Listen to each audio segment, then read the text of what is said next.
Hola, encantada de estar aquí en una nueva inmersión exhaustiva. Imaginemos, por un momento, una escena digna de la mejor película de suspense. O de un drama épico, la verdad. Hola, encantado de acompañaros hoy.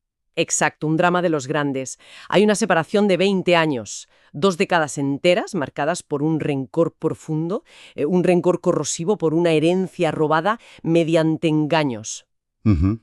Uno de los personajes, el que cometió el fraude, ha pasado gran parte de su vida adulta huyendo. Sí, mirando por encima del hombro constantemente. Eso es. Y ahora, después de todo ese tiempo, mira hacia el horizonte y ve acercarse a su hermano mayor, a la víctima de su engaño. ¿Y no viene precisamente a tomar un café? Para nada. El hermano no viene solo. Viene acompañado por un ejército de 400 hombres. 400, se dice pronto. Claro. Imagínate el polvo levantándose en la distancia, la tensión, que debe ser insoportable. El enfrentamiento parece absolutamente inevitable. Es casi como el preludio de una masacre. Totalmente. Y aunque esta premisa suena a pura ficción cinematográfica, en realidad es un relato antiquísimo. Es el escenario exacto que nos plantea el capítulo 33 del libro del Génesis. Ujú. Concretamente, hoy nos basamos en la versión Reina Valera, que es la fuente principal para este análisis a fondo. Resulta, es una imagen que capta la atención inmediatamente por la pura carga psicológica que conlleva, ¿verdad? Sí, visualizar a esos 400 hombres avanzando hacia alguien que sabe perfectamente que es culpable genera una parálisis que es fascinante desde el punto de vista del comportamiento humano. Ya, es el peso de la culpa. Exacto. El peso de la culpa acumulada durante 20 años, materializándose, digamos, en un ejército real. Y bueno, la misión de nuestro análisis a fondo en esta ocasión no es simplemente hacer una lectura de un texto antiguo. Claro. El objetivo es sumergirnos en esta historia para extraer verdades universales, asumiendo que quienes nos escuchan ya conocen un poco el telón de fondo de estos dos personajes. Sí, no vamos a volver a contar toda la historia desde el principio. Eso es. Queremos explorar qué nos enseña este relato milenario sobre la resolución de conflictos, la restitución y, sobre todo, sobre cómo lidiar con el pesado equipaje del pasado, algo que todos arrastramos de una forma u otra. Y ese es el enfoque fundamental para abordar este texto. Estamos ante el clímax absoluto de una tensión que lleva cociéndose a fuego lento durante, un tiempo inmenso. 20 años. 20 años, sí. El objetivo de hoy va a ser analizar el porqué detrás de las acciones de estos dos hermanos, Jacob y Esaú, más allá de la anécdota concreta. Claro, rascar un poco más allá. Observaremos cómo el miedo, la culpa y la redención se entrelazan en un momento crítico, demostrando que las dinámicas familiares que se describieron hace milenios siguen siendo un espejo perfecto de la psicología moderna Totalmente.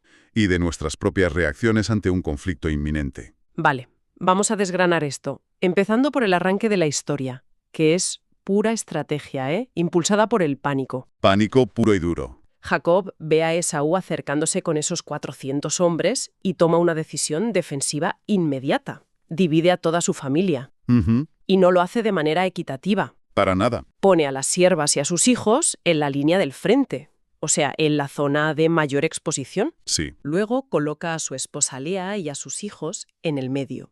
Y finalmente reserva la retaguardia, el lugar más protegido para su esposa Raquel y su hijo José. Es una disposición, leída fríamente, parece un cálculo casi cruel, ¿no? Muy cruel. Es decidir quién es prescindible. Exacto. Que nos revela esta estrategia sobre la mentalidad de alguien que lleva 2 décadas esperando, digamos, el golpe de gracia. Pues nos revela una mente que está completamente consumida por el trauma de la anticipación. Es una mentalidad de pura supervivencia. Ya, Jacob es un hombre que todavía está calculando los daños. Él está operando bajo la premisa absoluta de que va a ocurrir un baño de sangre. da por hecho que vienen a matarle. Totalmente. Y está intentando salvar al menos una fracción de su legado. Resulta curioso ver cómo la culpa te hace proyectar el peor escenario posible. Él no contempla ni por un segundo que Esaú venga en son de paz. Ni se le pasa por la cabeza. Ni se le pasa. Sin embargo, fíjate que hay un cambio radical justo después de esta disposición defensiva, algo que marca un punto de inflexión brutal en la historia. Sí, Jacob, a quien siempre hemos visto como el estratega que opera desde las sombras, el que huye o se esconde detrás de otros, toma de pronto una decisión inaudita. Pasa al frente. Exacto. Pasa al frente de todos. Abandona la retaguardia. Y hay un detalle táctico adicional en ese avance que me llama muchísimo la atención. El texto detalla que mientras se adelanta, Jacob se inclina a tierra 7 veces consecutivas hasta llegar a su hermano. Sí, 7 veces. Entendiendo que la audiencia sabe que la postración es una señal de respeto, ¿qué capa adicional de significado tiene llevarlo a este extremo? O sea, 7 postramientos consecutivos frente a un ejército armado. Es fascinante ver cómo Jacob utiliza esta sumisión radical no como una simple muestra de debilidad. Ah, no. No, es la máxima estrategia de desescalada. Ah, claro. En el contexto de las relaciones de poder de aquella época en Oriente, inclinarse 7 veces es el equivalente a desarmarse por completo. Es exponer el cuello y entregar el control absoluto de la situación. Madre mía. Ya no hay rastro del hombre que robó la primogenitura y la bendición. Al postrarse de esa manera, está emitiendo un mensaje físico inconfundible. Está diciendo, renuncio a cualquier reclamo de superioridad. Mi vida te pertenece. Es brutal. Pasa del engaño, que fue su herramienta durante décadas, a una vulnerabilidad extrema, que paradójicamente se convierte en su mayor escudo. Es una imagen de un contraste brutal, la verdad. El estafador que robó el primer lugar, ahora, arrastrándose por el polvo. Literalmente. Y todo este preludio, toda esta acumulación de terror y sumisión, nos lleva a un momento narrativo que es para mí el anticlímax más hermoso y sorprendente que se pueda imaginar. Sin duda. La tensión está al límite, los 400 hombres están ahí, Jacob está prácticamente pegado al suelo, y en lugar de desenvainar espadas, en lugar de la venganza sanguinaria que Jacob llevaba 20 años reproduciendo en su cabeza, Sí, la película que se había montado. exacto, Esaú rompe a correr hacia él. Pero no para atacarlo. No, corre, lo abraza, se echa sobre su cuello, lo besa y ambos se echan a llorar. La narrativa de guerra se desmorona en un segundo. Sí, es un giro increíble. ¿Cómo se explica un giro emocional tan radical frente a una ofensa tan profunda? Lo fascinante de esto es cómo demuestra que la narrativa de terror que construimos en nuestra mente suele ser infinitamente más destructiva que la realidad. Ya te digo. Son 20 años de paranoia, alimentando un odio fantasma que se disuelven en la fracción de segundo que dura un abrazo. Es que es increíble. 20 años, pero ojo, este nivel de reconciliación no es arte de magia. No, claro. Requiere un terreno previamente preparado. Hay un trabajo interno colosal en ambos individuos antes de que sus ojos se crucen en ese campo. Ujú. No podemos ignorar el telón de fondo de la noche anterior, que está detallada en el texto previo, donde Jacob experimenta una lucha espiritual agonizante en Peniel, Sí, la famosa lucha. de la cual sale literalmente cojeando, pero con un carácter transformado y una nueva identidad. Es un quiebre físico y psicológico que precede a este encuentro, claro. Indudablemente. Jacob llega a este encuentro físicamente mermado, pero espiritualmente desarmado de su arrogancia. Totalmente. Y por el lado de Esaú, aunque el texto no detalla su proceso durante esos 20 años, el resultado evidencia que el rencor se había desvanecido, dando paso a una disposición genuina hacia el perdón. Es verdad, no sabemos qué pensó Esaú esos 20 años, pero el resultado habla por sí solo. Exacto. La lección analítica aquí es muy profunda. La vulnerabilidad radical desarma la hostilidad preexistente. Ujú. Cuando Jacob renuncia a la actitud a la defensiva y se presenta sin escudos, elimina cualquier justificación para el ataque de Esaú, abriendo una compuerta por la que la gracia puede fluir sin obstáculos. Esa palabra, gracia, cobra un protagonismo absoluto cuando la narrativa avanza hacia el momento de la presentación familiar y, el intercambio de regalos. Sí, el tema de los regalos es clave. La tensión inicial se rompe con el abrazo, pero queda un elefante enorme en la habitación. La culpa material. Exactamente, la culpa material. Jacob había preparado y enviado por delante un auténtico zoológico, una cantidad ingente de ganado, para intentar comprar la benevolencia de su hermano. Sí, sí. Cuando llega el momento, Esaú, con bastante nobleza, lo rechaza. Le dice algo así como, «Suficiente tengo yo, hermano mío, sea tuyo lo tuyo». Ujú. Parece que el asunto está zanjado sin necesidad de pagos, pero Jacob insiste de una manera casi desesperada. Sí, muy insistente. Y aquí es donde la cosa se pone realmente interesante. A ver. Jacob le ruega que acepte el regalo diciendo, «Si he hallado ahora gracia en tus ojos, acepta mi presente, porque he visto tu rostro como quien ve el rostro de Dios, y me ha sido grato». Es una frase fortísima. Es una frase asombrosa, para decirle al hombre que hace unas horas pensabas que te iba a decapitar. constituye sin lugar a dudas la metáfora teológica y psicológica más potente de todo este relato. Sí, ¿verdad? Para dimensionar el impacto de esta frase, hay que recordar que Jacob acababa de sobrevivir a ese encuentro divino en Peniel, donde sintió el terror de ver lo sagrado cara a cara. ¿Y sobrevivió? Y asombrosamente su vida fue preservada. Ahora, al hacer este paralelismo directo con Esaú, Jacob está conectando ambas experiencias. Claro, el ver el rostro. Exacto. Mirar a la cara al hermano que tenía el poder y la justificación para aniquilarlo, y encontrar allí misericordia en lugar de ira, se convierte en la manifestación terrenal de esa misma gracia divina. ¡Qué bonito! Jacob reconoce que el perdón inmerecido que le ofrece Esaú es un destello directo de lo sagrado. Fíjate que a la luz de esa interpretación, el ruego de Jacob para que Esaú acepte los animales deja de parecer un simple soborno atrasado. Totalmente. Si ya están llorando y abrazándose, ¿por qué es tan vital para Jacob, o sea, casi de vida o muerte, que Saúl se lleve esos rebaños? Pues la respuesta reside en la intrincada diplomacia del antiguo Oriente Próximo. Ajá, En aquel contexto cultural y legal, un regalo de esa magnitud no operaba meramente como una compensación económica por una primogenitura robada. ¿no? No. Funcionaba como un mecanismo vinculante. Como un contrato. Eso es. Si la parte ofendida, en este caso Esaú, aceptaba públicamente el obsequio de la parte ofensora, se estaba rubricando un pacto de paz irrevocable. Claro. No aceptar el regalo mantenía la puerta abierta a futuras represalias. Por tanto, al forzar a Esaú a recibir el presente, Jacob busca asentar un tratado formal. ¿Ahora tiene sentido? La aceptación de esos animales es la firma visible y material de esa gracia invisible que acaba de experimentar. Es la garantía de que la reconciliación no es un simple arrebato emocional pasajero. Es un tratado de paz sellado no con tinta, sino con ganado y aceptación mutua. Exactamente. Y una vez que esta paz queda formalmente establecida, la historia transita hacia una dinámica que resulta de una utilidad práctica inmensa para cualquier relación moderna. Sí, esta parte es muy actual. Empieza lo que podríamos llamar la diplomacia de los caminos separados. Me gusta ese término. Esaú ofrece continuar el viaje juntos hacia Seir, su territorio, o al menos dejar una escolta armada para proteger la caravana. Que es una oferta muy generosa. Muy generosa.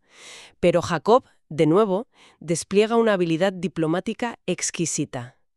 Rechaza la oferta argumentando que los niños son tiernos, que las ovejas y las vacas están criando y que forzar la marcha un solo día mataría a los rebaños. Las excusas perfectas. Sí, sí. Así que anima a su hermano a adelantarse, prometiendo seguirle poco a poco.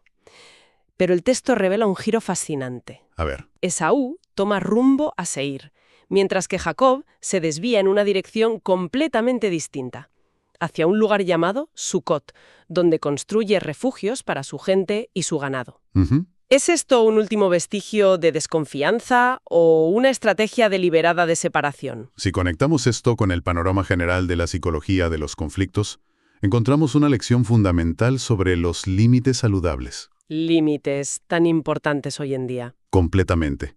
Existe una falacia muy extendida en nuestra comprensión de las relaciones humanas que dicta que el perdón absoluto requiere forzosamente una restitución de la convivencia a su estado original. O volver a ser los mejores amigos. Exacto, una intimidad renovada obligatoria. Lo que Jacob evidencia con esta maniobra es que la reconciliación verdadera no exige proximidad permanente. Ya. La prudencia que muestra es magistral. Ha conseguido desactivar el odio, el perdón es auténtico, la culpa material ha sido saldada. Pero comprende perfectamente que fusionar ambas familias, con estilos de vida y pasados tan dispares, sería la receta perfecta para generar nuevas fricciones. Claro. De algún modo está protegiendo la paz que acaban de conseguir, poniendo tierra de por medio. Esa es la clave. No todas las personas que logran reconciliarse están destinadas a caminar juntas el resto de sus vidas. Qué gran verdad. Reconocer las incompatibilidades prácticas no anula el afecto ni el perdón otorgado. Establecer una distancia geográfica, en este caso, es la garantía de mantenimiento de ese tratado de paz. Ujú. Jacob marca un límite sano y necesario. Sus destinos vitales son diferentes, y la narrativa valida esta decisión. Es un alivio conceptual para cualquiera que se enfrente a la reparación de un vínculo roto. Sí. Se puede perdonar profundamente desde la distancia, sin la obligación de forzar una asimilación que podría reabrir viejas heridas. Resulta tremendamente liberador entender que un final feliz no siempre implica compartir la misma mesa todos los domingos. Así es. A veces, el mejor final es un abrazo sincero en un campo neutral, y luego que cada uno tome su propio camino en paz. Totalmente. Y hablando de caminos, esto nos conduce al tramo final de nuestra inmersión de hoy. Tras este desvío, Jacob continúa su ruta y llega finalmente sano y salvo a la tierra de Canaán, estableciendo su campamento frente a la ciudad de Siquén. Sí, llega a su destino. Allí lleva a cabo una acción muy deliberada. Compra una porción de tierra a los hijos de Hamor por 100 piezas de dinero y en ese mismo lugar levanta un altar. Ujú. A este altar le da un nombre muy específico, el Elohe Israel, que se traduce como Dios, el Dios de Israel, o fuerte es el Dios de Israel. Un detalle importantísimo. Después de todo el caos, del miedo a la aniquilación y de la reconciliación sorpresa. Entonces, ¿qué significa todo esto como cierre de la narrativa? Significa la culminación de un ciclo completo de transformación, tanto en el plano terrenal como en el identitario. Fíjate en el contraste de sus acciones. A ver, El hombre que fue forzado a huir por robar una herencia, ahora quiere un terreno de forma completamente legal y transparente. es verdad. No hay engaño, no hay usurpación, hay una transacción justa por 100 piezas de dinero. Esta compra simboliza un individuo que ya no necesita arrebatar lo que desea mediante tretas. Ha cambiado. Ha cambiado.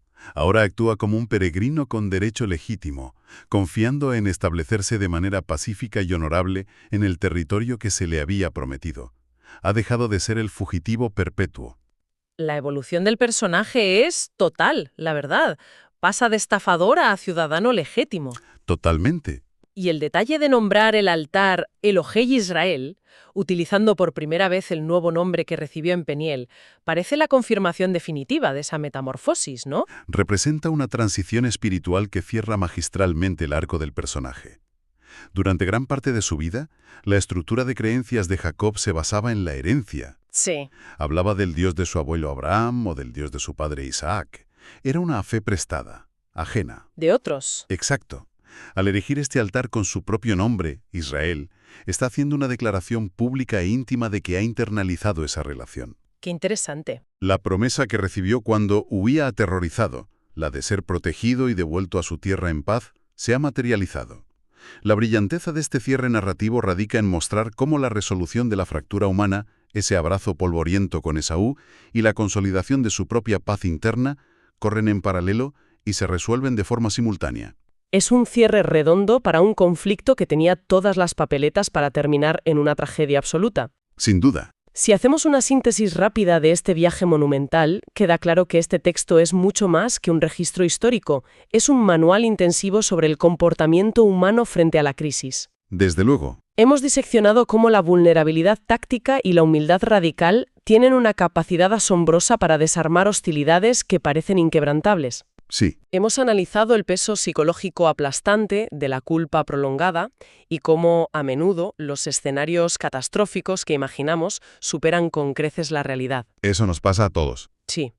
Y de forma muy práctica hemos visto que la verdadera reconciliación es perfectamente compatible con el establecimiento de fronteras y límites saludables, demostrando que perdonar no es sinónimo de convivir. Una lectura de estas fuentes milenarias nos obliga ineludiblemente a reflexionar sobre el desgaste emocional que implican los conflictos sostenidos en el tiempo. Es agotador. El costo psicológico de llevar las cuentas de los agravios durante décadas es devastador.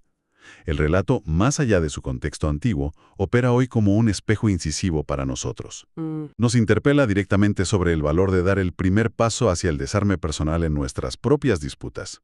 Nos recuerda que mantenerse atrincherado, a la defensiva, solo perpetúa el miedo, mientras que la disposición a la vulnerabilidad sincera alberga una potencia transformadora que desafía la lógica del resentimiento. Y es precisamente esa potencia transformadora la que a veces resulta más aterradora de poner en práctica, porque implica soltar el control. Claro. Y confiar en que el otro no aprovechará esa debilidad, algo que Jacob experimentó en carne propia mientras se inclinaba 7 veces en el polvo. Y esto plantea una pregunta importante con la que me gustaría que la audiencia se quedara tras este análisis. Adelante. Si este relato nos sugiere de una forma tan visual y rotunda que la experiencia más cercana a lo divino es el acto de mirar el rostro de un enemigo histórico y descubrir en él perdón y gracia en lugar del castigo esperado. Ujú. ¿Cuántos conflictos enquistados en la historia moderna, cuántas disputas motivadas por el orgullo o incluso cuántas guerras frías dentro de nuestras propias familias están a un solo acto de vulnerabilidad y humildad extrema de ser desarmados por completo? Es sin duda un interrogante complejo sobre el que merece la pena reflexionar con detenimiento en nuestra cotidianidad. Un pensamiento verdaderamente provocador y profundo para llevarnos con nosotros y darle unas cuantas vueltas. Sí. Qué inmersión tan rica, llena de matices y reveladora hemos compartido hoy. Agradecemos enormemente a quienes nos escuchan por acompañarnos en este análisis a fondo. Ha sido un placer. Gracias por tomarse el tiempo de explorar junto a nosotros los rincones más complejos y fascinantes de la naturaleza humana a través del prisma de estas fuentes clásicas. Seguiremos buceando en nuevos documentos y extrayendo más conocimiento útil en nuestro próximo encuentro. Hasta pronto y muchas gracias por la compañía.